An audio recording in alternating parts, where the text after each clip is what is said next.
Аз клип. Дами и господа, Царевец. Next Strike TV представя в 2:30 на 6 март 2016, не е 1300 години, но нищо. Времето връщаме назаре. Той е едно от чудесата на света трябва да стане, дами и господа, защото перфектно е за всички. Ядно е само едно.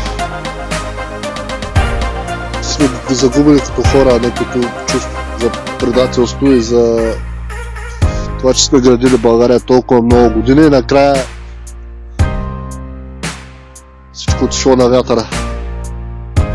И за кой да ни мразим, пък и за кой да обичаме, има една приказка.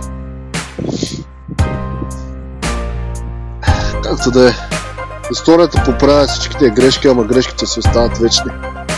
Идея съм като философ, ама от дъжда ми идват мислите малко, му. Си прави каквото си искам аз. Да се съдим на хубавата гледка.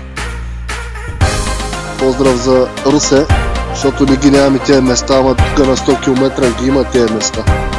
Продължаваме по царския път с Next Strike TV, част номер 3. Първата беше преди 2 години, ако някой го е гледал, да го гледа пак. Беше студено, сега е дъждовно, другия път ще е топло. Не се знае кога се снима, но винаги на различни места. И най-важното, никога няма се снима в Русе, винаги където е извън Русе. Ето това е гледката. Това е божествена гледка. Сутрин да си пиш кафето, да си имаш къщичка така.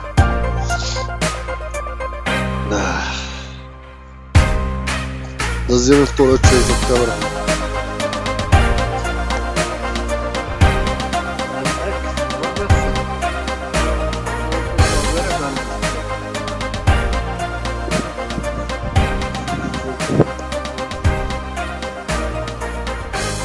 Първо, там си заритите и аз трета. Сутре трябва да се връщам в реалността, ама сега съм в нереалността. Сега съм нереален. Душевно недобре. Good motherfucker. Next Strike. Не се променям. Няма никой царевец е мой. Аз съм го завъртявал. Мой си е царевеца, разбираш ли? Мой си е. Аз съм шефа тук. Това е моята къща. Моя град. Моята история. Моя филм. Нали? Това е мое. Това са моите къщи. Аз живея извън града. Реално е. Това е нереално. Ако искаш нещо, си го правиш както си го прецениш.